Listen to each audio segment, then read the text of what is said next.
segment where we talk about things we don't know. I'm Daniel. I haven't thought of a funny intro for me this week, so I'll pass it on to the next person.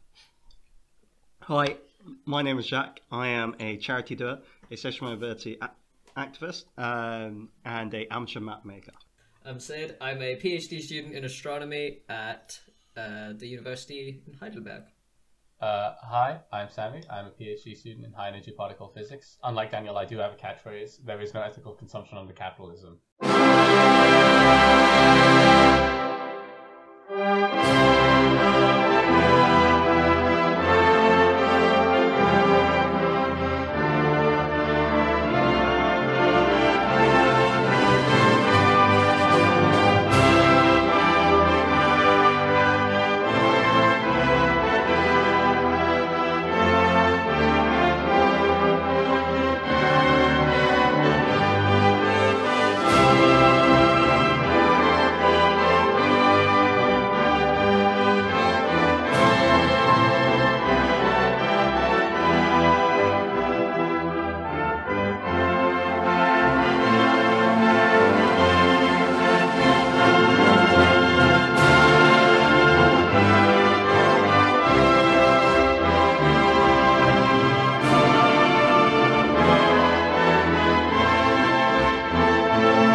Hello, I am Henry Holmes, raconteur, actor, doctor of the mystical arts.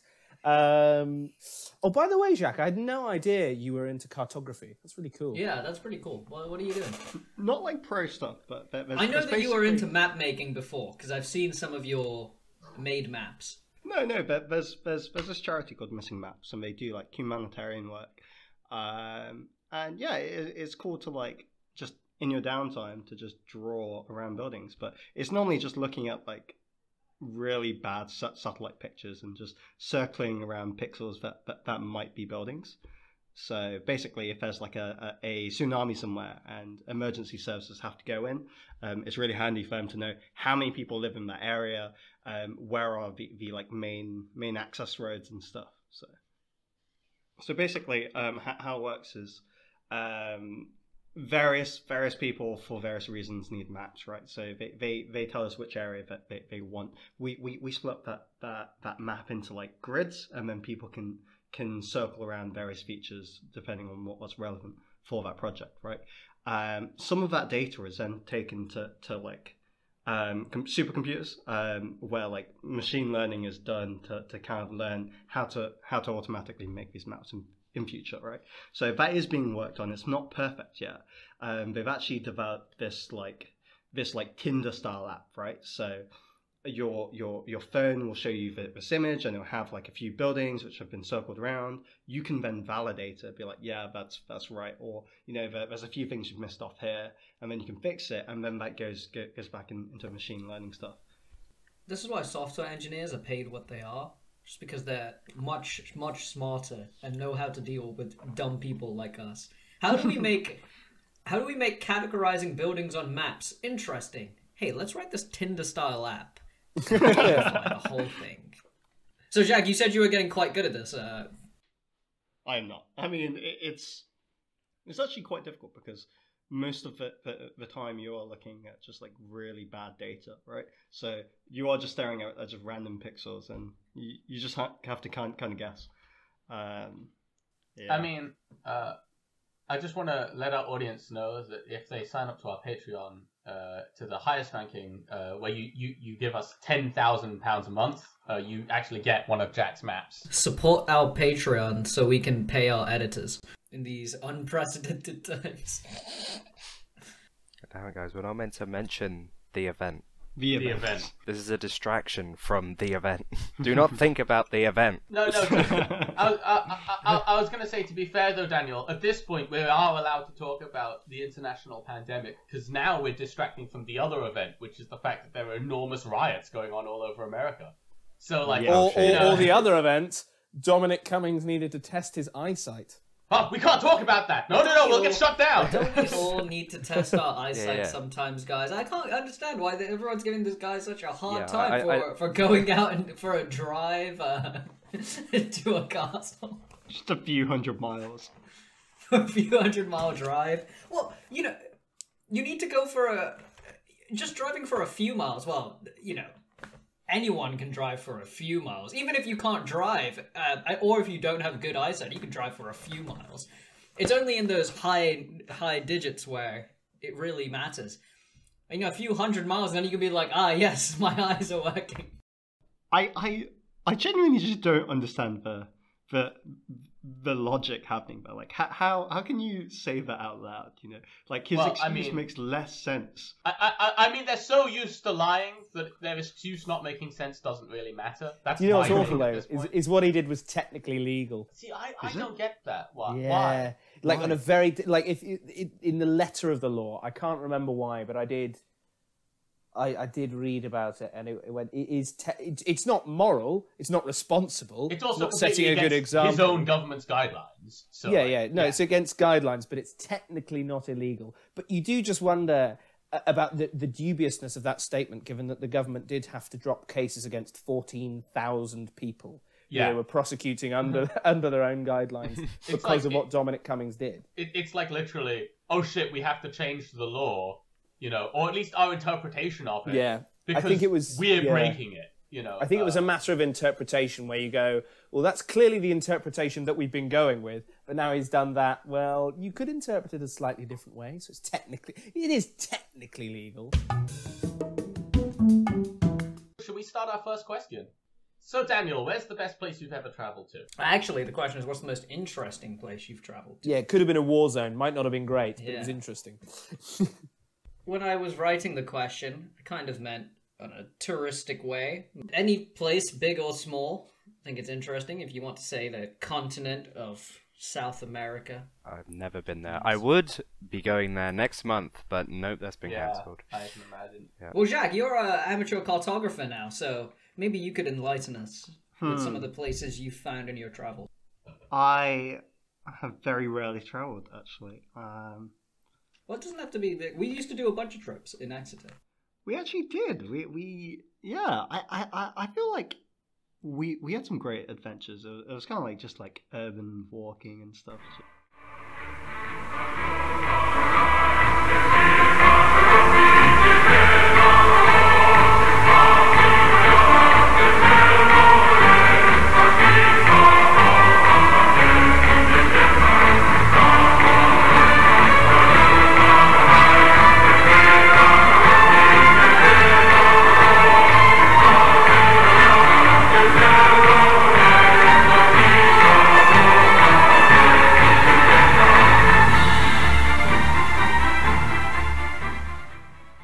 We went to what's the castle called? I saw the castle on Reddit the other day. What's it called? I can't remember. Belvedere? Belvedere Belvedere Castle. Did you actually? It was on Reddit. Someone was like, "Oh, this is Belvedere Castle in Devon," and gave like a history. I'm like, I've been there. I walked there. That's and crazy. then they showed the view of the castle from the other side from where we were. I'm like, man, it sure looks a lot nicer from this side. To people who are more familiar with geography, we walked from Exeter to Belvedere Castle, but we weren't allowed to use any maps. Whoa, hang on. Oh, hang on, yeah, I'm so sorry. I've done a little bit of Googling. The castle you guys are talking about is in Belvedere, but it's called Lawrence. Howden Belvedere Castle, right? Oh, It's yeah, Lawrence. that's Yes, right. Howden Okay. Belvedere. Howden Well, that would explain why the picture looked a lot castle nicer. that is a lot nicer. Like Is it really? yeah. No, Yeah. right. Yeah. Okay. Oh, so- I've just so- looked. It's a recreation in New York. In New York State, there's a place called Belvedere Castle. Dang it. Reddit, you lied. I to mean, me. that's impressive if you walked from Exeter to New York. Well, was a very the thing long is, trip. this is the castle you can see from Exeter University. It's like this white spot on the otherwise horizon. green Yeah, it's landscape. like a white tower on the horizon. Yeah, so I would point out that if anyone wants to do this walk, it's a pretty fun walk, but Use maps. maybe look at a map from time to time, because I think we left and re-entered Exeter about 4 times. Great times. I mean, Man, that was a good walk. It was, what, like 8-10 hours, something. It was the whole day. Yeah, so Jacque, what would you say is the most interesting place you've traveled to? Probably Mauritius, which was where my sister got married. Beautiful island. I mean, but it's very interesting because like half of the island is incredibly impoverished, and then the other island is like a holiday, I don't know, destination. But yeah, very very interesting like dynamics there in terms of like holiday goers and the actual locals. But probably like the place that I like the most is probably Madrid. I feel like there's great public transport. I think public transport is like a major thing, but yeah, they've really aced it. Yeah, I do like it. When I went to Barcelona recently for a conference, and the public transport there is really good. Coming from someone who lives in Germany, of course, like public transport here is quite good. But man, the UK does not have good public transport. It's decently connected, but man, is it expensive to go anywhere. It's the price that's the problem. Almost like privatizing the rail network was a bad idea or something. By comparison to the United States, we have a great public transport system. By comparison to any non-European nation, we pretty much have a very good... I was going to say, let's be honest though, the United States is the UK's greatest ally because it makes us look better in comparison. I mean, we have the largest number of deaths in Europe per day, right? But you can look at America and go like, oh, but they're so much worse. So Mauritius is cool. Yes. Yeah. Madrid, decent. I've been to Madrid. Would you say it's the most interesting place you've been to? I wouldn't say that's the most interesting place. I haven't been to many interesting places. I've not been to Madrid, but I did learn an interesting fact about Madrid. I've been to Madrid Airport. That's it. The true gem of Madrid. There was a war between the British Empire and the Spanish Empire called the War of Jenkins' Ear.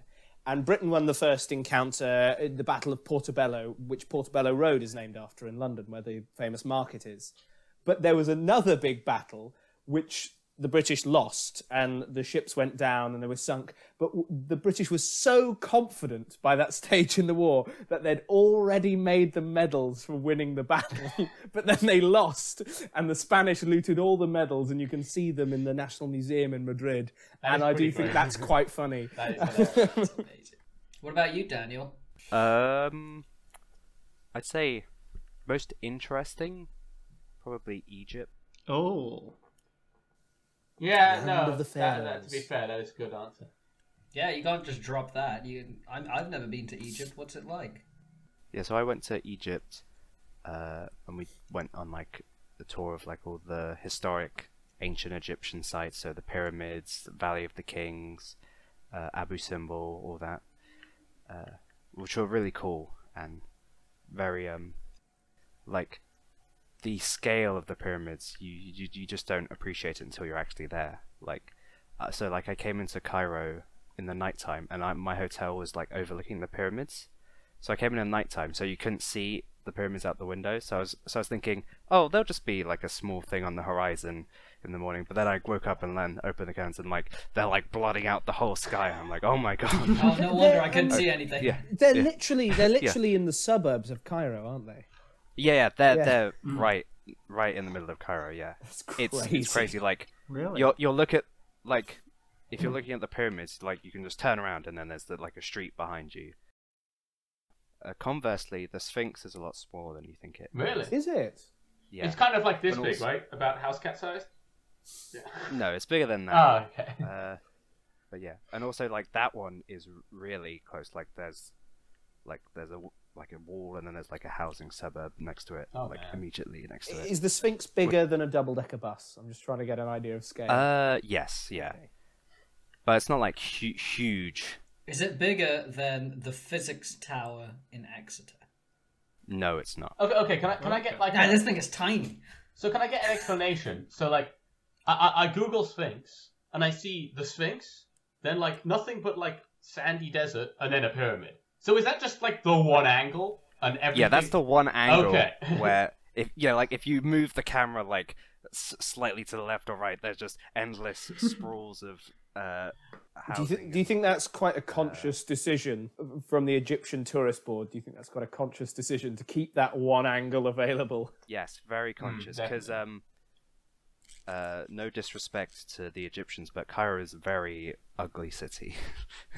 Yeah, I mean, I could definitely like imagine they like lots of the housing complexes and flats and stuff are purposely left unfinished so they don't have to pay tax.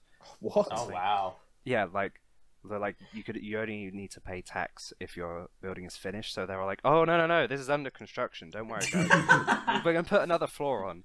Yeah, Eventually. Yeah. So it's just all exposed brickwork, and then like the girders just stop like halfway Imagine up. living in a natural building site.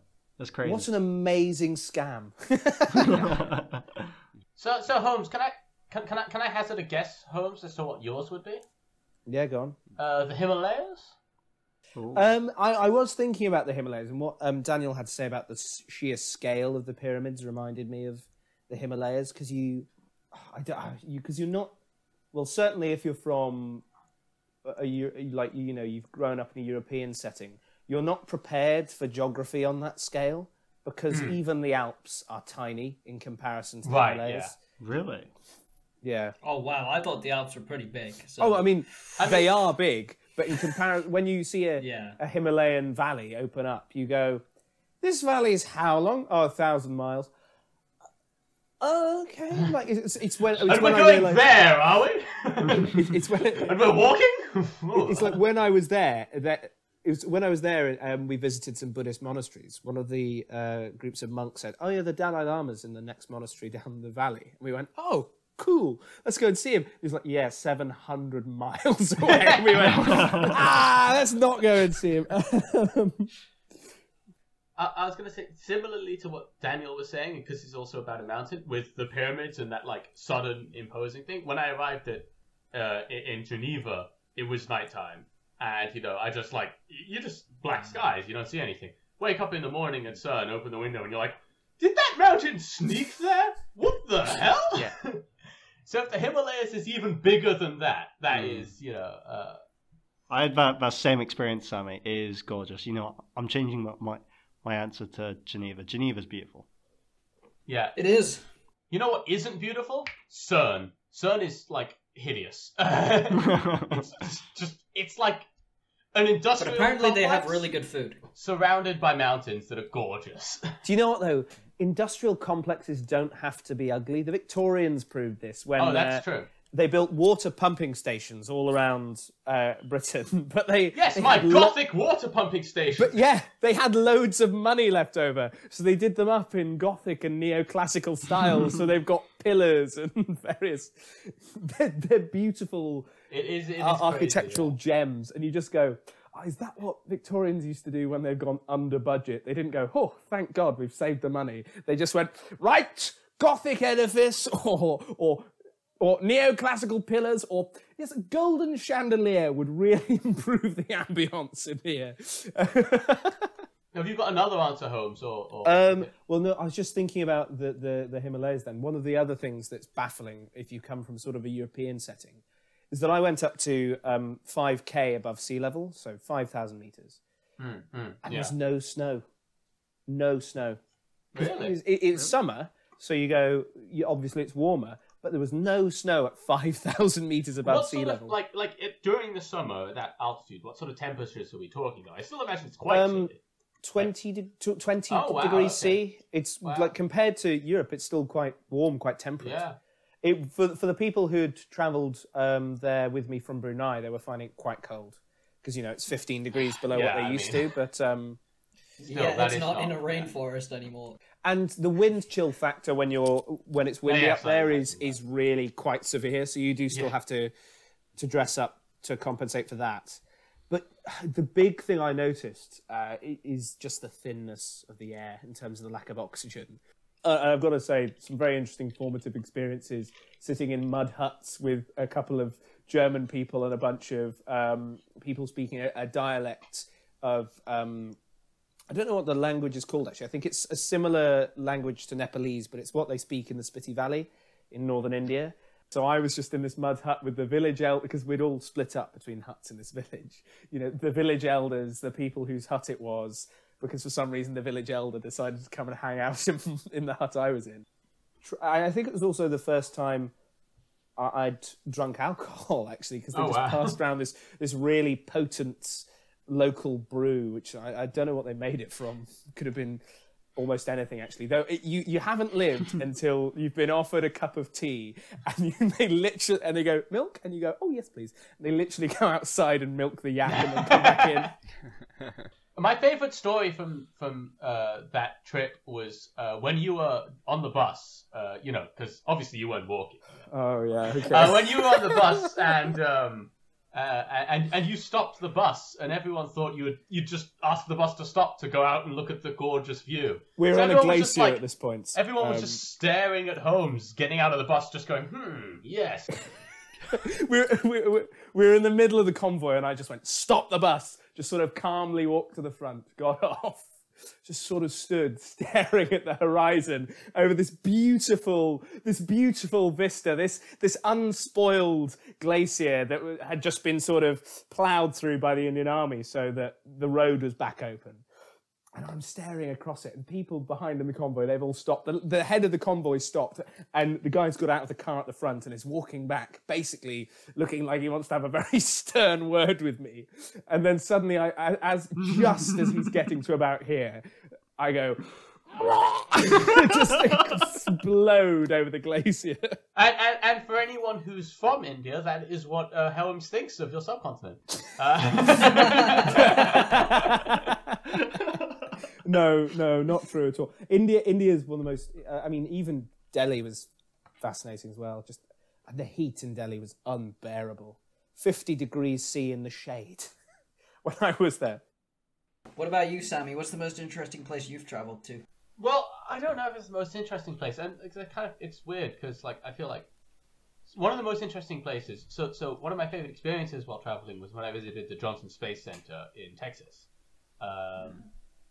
Now, obviously, saying the most interesting place you've ever been is Texas is a very weird thing to say, you know, particularly if you're from the States, because obviously I grew up in Brunei, which to them would be a much more interesting place.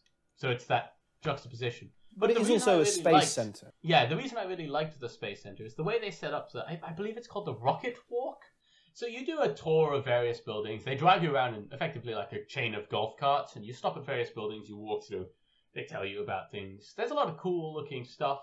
Computers, terminals. I believe they have a mock-up of the ISS in one of the buildings for where they do some training and that sort of stuff.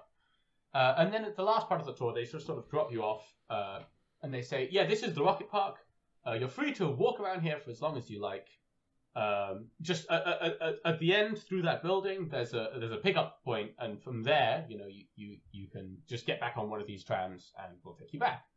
And you're like, cool. So you get off the tram, and they have like these like some engines, some like rockets standing upright, and you're like, damn, these are big, these are cool. So you know, you're going around taking snaps with these rockets. You're trying to do like the low angle to get like the scale of it, and you're like, nice, yeah, this is great. You know, there's like an engine that's like elevated, so you can go and stand underneath it, and you're like, whoa, that's cool. And all this time, you're kind of like just outside, and there's like a big air hangar next to you. And a very nondescript door, and you occasionally see people walking into it, and it doesn't look like it's not got like any like keep out signs. So you're like, oh, I guess that's part of the tour. So you go and you check out the door, you push it open, and you just inside they have the Saturn V, the largest rocket ever that took man to the moon, just lying down. And honestly, it makes you realize like the rockets that seemed big outside are pathetic in comparison. You know, it's just even the width of this rocket is basically the height of the previous ones. It's just insane. And just that moment completely blew me away. How big is it? What sort of building size would it be comparable to? How many Exeter physics towers is it? It is, I think, I would say it at least it's bigger than the Exeter physics block is wide, and probably taller than the whole tower as well. It's fucking cute. I'd say it would be considerably taller than the Exeter Physics building. Like, yeah, the Exeter Physics building is only like 7. I can't picture how big it would be. Oh wow, yeah, no, it is. So the Exeter Physics Building is 125 feet. The Saturn V is 111 meters. Oh wow, Yeah, a so lot about bigger. 3 times. About 3 A times lot bigger. bigger. Okay. Uh, I mean, 100. That's taller than the Statue of Liberty. Isn't it is. I was just checking that. It's 20 meters taller than the Statue of Yeah, Liberty. because it's 83, isn't it? The Statue of Liberty. Yeah. Wait, Sid, have you done your most interesting place?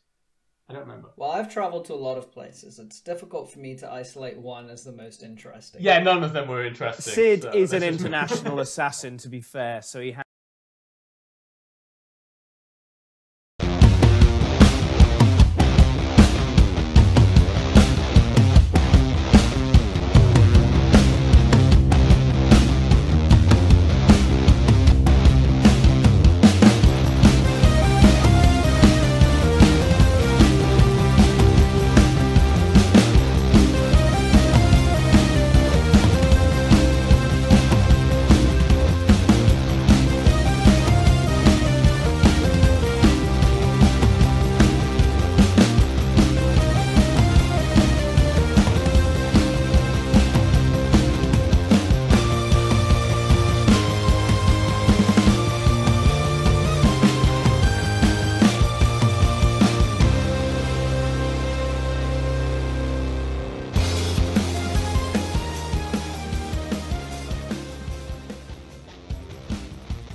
Hangs out a Yeah, lot well, of very maybe I interesting should places. give a background because I was born in the UK. I grew up on the east coast of the US, moved to Germany, then went back to the UK for university.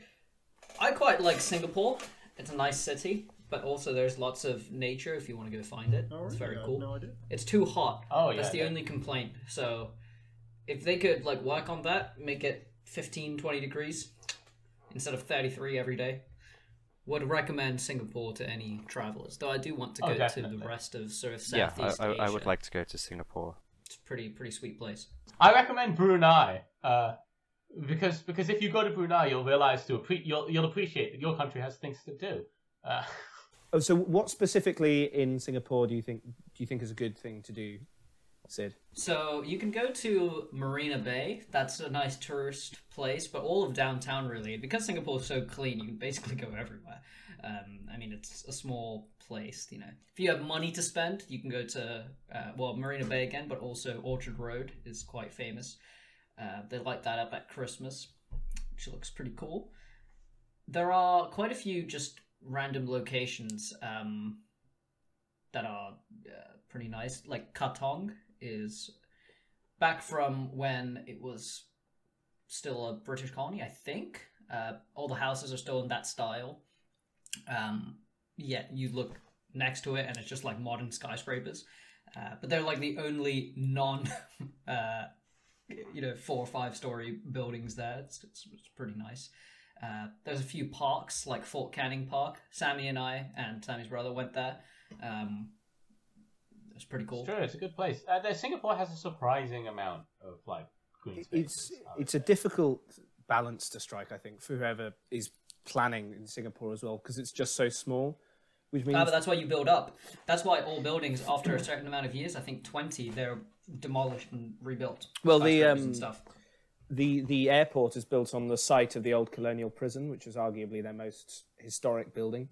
I really hope that when they demolish the Marina Bay Sands, they like do it in a way so that the boat at the top lands in the ocean. Some buildings are probably exempt. Yeah. The building with 3 hotels and a boat on top of it is probably exempt. Still, cool place. Would recommend. So speaking of not being an expert on something, one thing I'm not an expert in is direct imaging of exoplanets, but we do have an expert for direct imaging of exoplanets. What a great segue. Yeah, fantastic.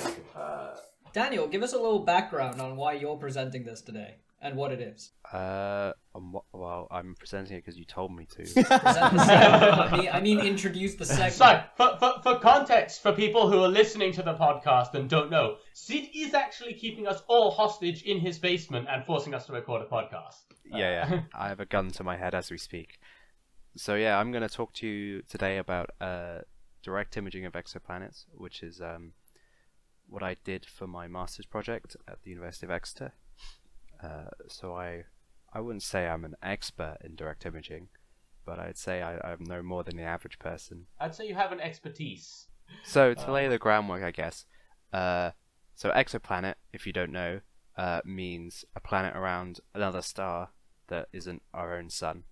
And so there are various different methods you can use to detect exoplanets. Some better than others, direct imaging being the best, of course. Hey, can either of us interject at any point when Daniel presents disinformation?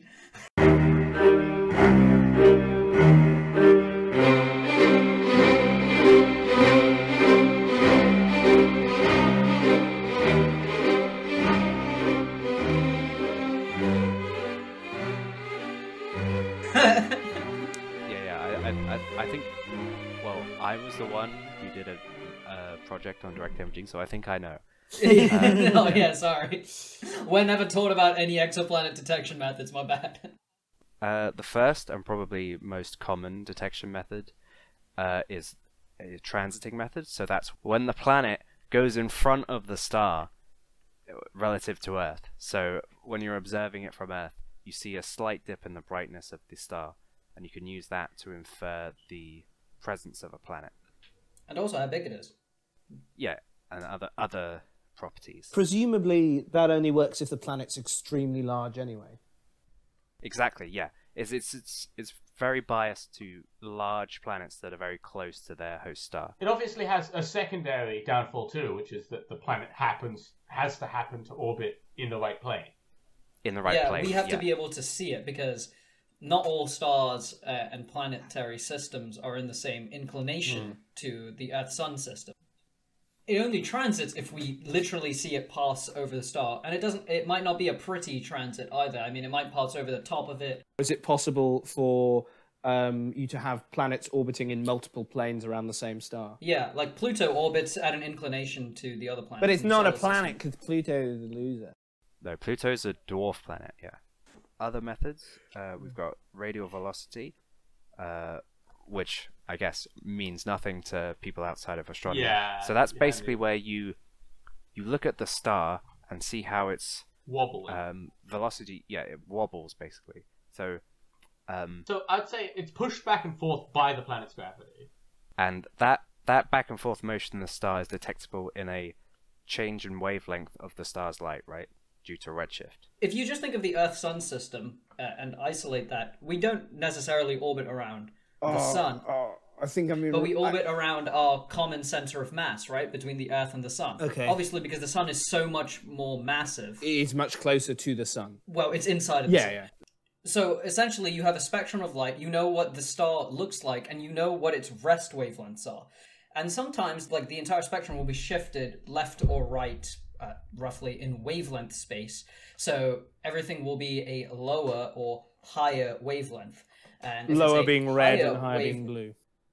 Higher wavelength is red shifted. Lower wavelength is blue shifted because it's I was thinking like frequency not wavelength. Is the opposite of frequency. But yeah. Essentially what we mean by red shift and blue shift is you can see the motion of the star through the light that it emits. Okay. And using that motion, we can infer that there's a planet orbiting around it, basically pulling it in to wobble, as Sammy said. To use a very sort of primitive visual metaphor, is it like a person spinning around in a circle with a rope with a big ball on the end of it? And, you know, the person's maybe only moving off the spot very, very slightly, but the ball is, Yeah, exactly. As the outside observer, what you're looking at is that person and seeing how much they move. And you're inferring the position of the ball from that. Okay. So then we get on to direct imaging. So direct imaging, as you can guess from its name, is where we can actually detect the light from the planet itself orbiting around the star, and we can physically see it in images and stuff.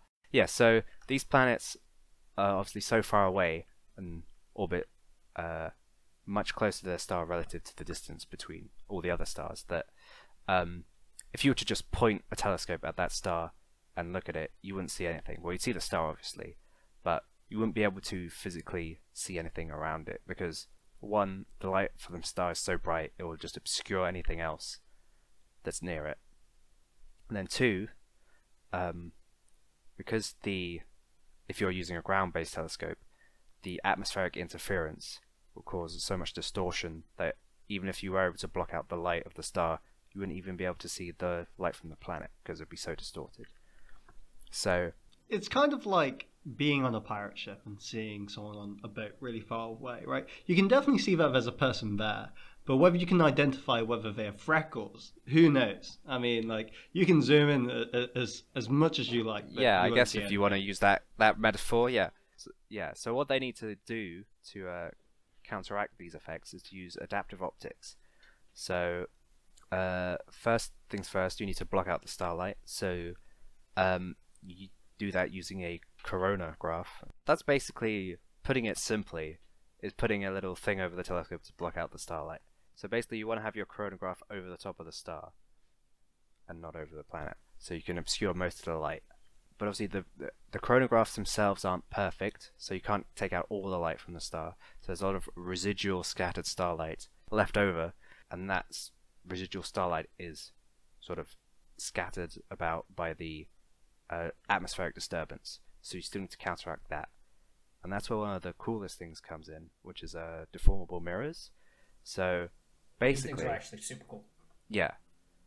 So basically, they measure the incoming light and see how it's bent and distorted. So light coming from a star, because it's so far away, it's basically just a straight line. So if it's distorted somehow, you know how it's been distorted. So using that, you can then physically bend the mirror to counteract the distortion in the wavefront. So how do you know what the distortion you're dealing with is? Because if it's atmospheric, surely that's like random, right? Yes, it is. So it will, the deformation of the mirror like changes like every few like milliseconds. Like, oh, okay. So it's just constantly moving and adjusting to get rid of all the light. Basically, you have your telescope pointed towards this star, and you're measuring the light that's coming in, and you basically have a very complicated set of networks that measure how much the light is being deformed and constantly send signals to these mirrors to update. If you're looking at the mirror, I assume the deformations are so small that it would just seem fully solid. It's not like folding and distorting the mirror so much that you'd be able to see it. Yes. And I presume the sort of glass the mirror's made out of is something similar to an optical fibre where it can bend without just breaking. Because of all these are incredible challenges we have to overcome to even resolve the planet from its host star, as in physically separate it when you look at it. So it's not like blending into each other, so you can see the point source that's the planet and not the star. All these technical challenges that need to be overcome means that it's an incredibly rare. Yeah, incredibly rare. The discoveries made by direct imaging are pretty rare in comparison to the other methods, and the discoveries made by direct imaging are also a different. They probe a different parameter space to the other methods. That's a very smart way. That's how you get funding. Yeah, that is how you get funding. They probe a different parameter space. So these planets are much, much, much further out than the other planets detected by different methods. Since they're further away from the star they're much easier to detect. I think at this point it's good to note that each method has its own bias. Yes, exactly. This is direct imaging's bias, and it's good that we have all these methods that have different biases. Yeah, because presumably there are advantages and disadvantages to all of them. Yeah, one of the most important things to do when you're doing science is to realize the biases your experiment might have, and it's always going to have that. So, you're going to have to come up with different techniques to counteract that. Would it make it easier for direct imaging if you had a dedicated group of optical space telescopes orbiting the Earth? Well, we do have space telescopes orbiting the Earth. Yeah, but aren't they mainly radio telescopes? No, Hubble is. No, they're optical telescopes. Like Hubble's optical. amongst other things. Yeah. And anyway, Other space telescopes are available. Anyway, direct imaging is done in the infrared, not the optical. But then how can you image it if it's all heat? What? I mean, well, it's still the same spectrum. Yeah, so why? Explain why. Yeah, so the planets we look at, or the planets that direct imaging is good at detecting, is extremely young planets that have just formed or are in the process of forming. So they're very hot, and so give a lot of infrared excess. So when we're detecting light from the planet, we're actually detecting the light emitted from the planet itself, not reflected off the star. I was about to ask that question. Yeah. Surely, do you get a bit of both, or is it literally all light emitted from the planet? It's basically all light emitted. Oh, okay, wow. Like, I think I asked this to Sasha once, and he said like the reflected light is basically nothing. Have we explained that Sasha Hinckley was your supervisor?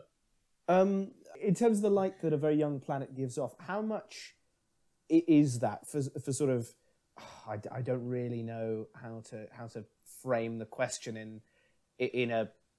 Can we say, for the sake of argument, a purely hypothetical way? I know, because I know it wouldn't make any sense. But let's say there was a new planet that was Mars-sized, where Mars is.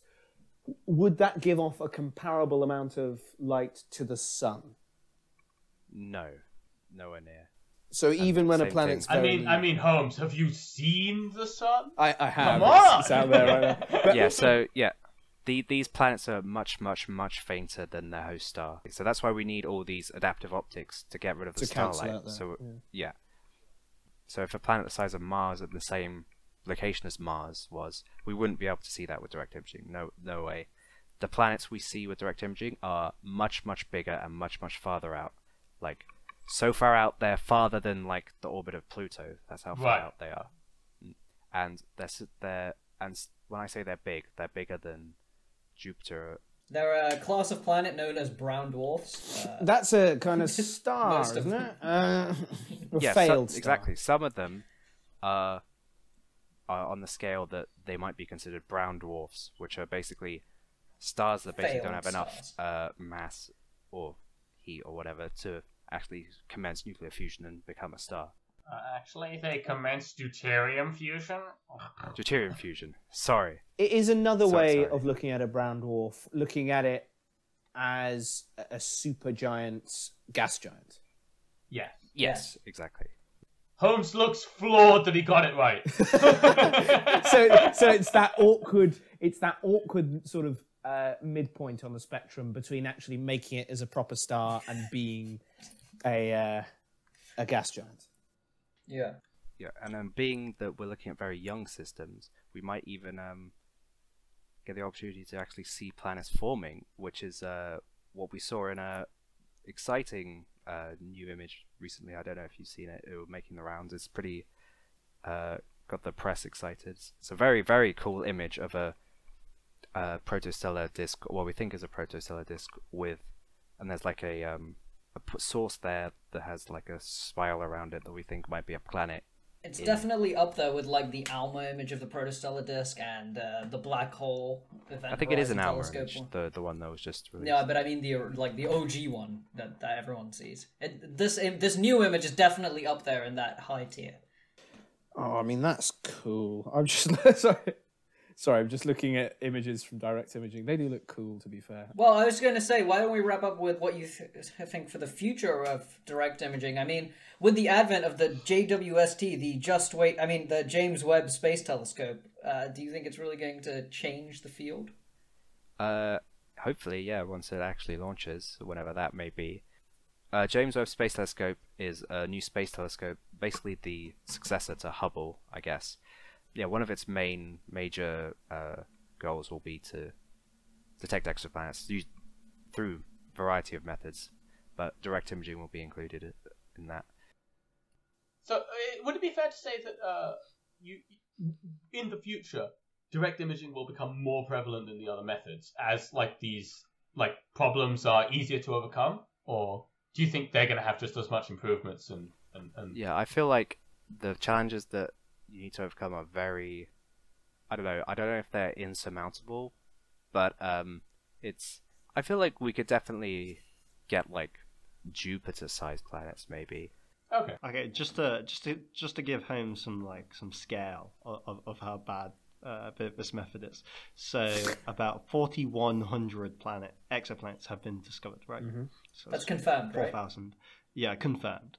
And direct imaging has confirmed 49 of those. Right. So Not bad. not bad. It's pretty strong. Not bad. Yeah, and I guess the ideal future would be that the direct imaging manages to probe deeper inwards into the system. So there's like a crossover between the methods, and we can see. Because it would be really cool to have direct imaging get to the level where you can very well detect exoplanets, because then you don't need to always confirm so rigorously. Because if you can see it, you can tell that that's a planet. Yeah. Then you don't need I need a transit confirmation. Well, to know what type of planet it is, sure. I think it's really going to be a big foray into exoplanetary atmospheres once direct imaging hits that space as well. And since you're detecting light from the planet itself, you can perform spectroscopy on it and get information about the atmospheres. Yeah. Okay. You could do that with transit as well, though. But yeah, I think that's a good place to wrap Let's it up. not talk about it. cool. So I hope you enjoyed learning about direct imaging, the best It is exoplanet definitely methods. the best direct imaging. I think that, that's a good place to wrap things up for this week. Thanks everyone for listening, and thanks to Daniel for presenting about direct imaging. Before I present the question for next week and who's going to be speaking, you can find us on Anchor FM, Spotify, and YouTube mainly, but lots of other podcast hosting services as well. You can also find us on Twitter at the handle @FromIgnorance. Please tweet us any questions you might have. And you can email us any inquiries at speaking.ignorance@gmail.com. Please, we have no content. Yeah, please. For next week, the question I have is, on a scale of 1 to 10, how well can you picture something in your mind? That's a good question. Yeah. And the presenter for next week is Jacque. Oh my god, I have nothing prepared. Raw enthusiasm coming across So there. Jacque's going to talk about something unknown. I mean, I have plenty of things to ramble about, so I'm sure it's going to be a great episode. Thanks very much for listening, everyone. See you next week.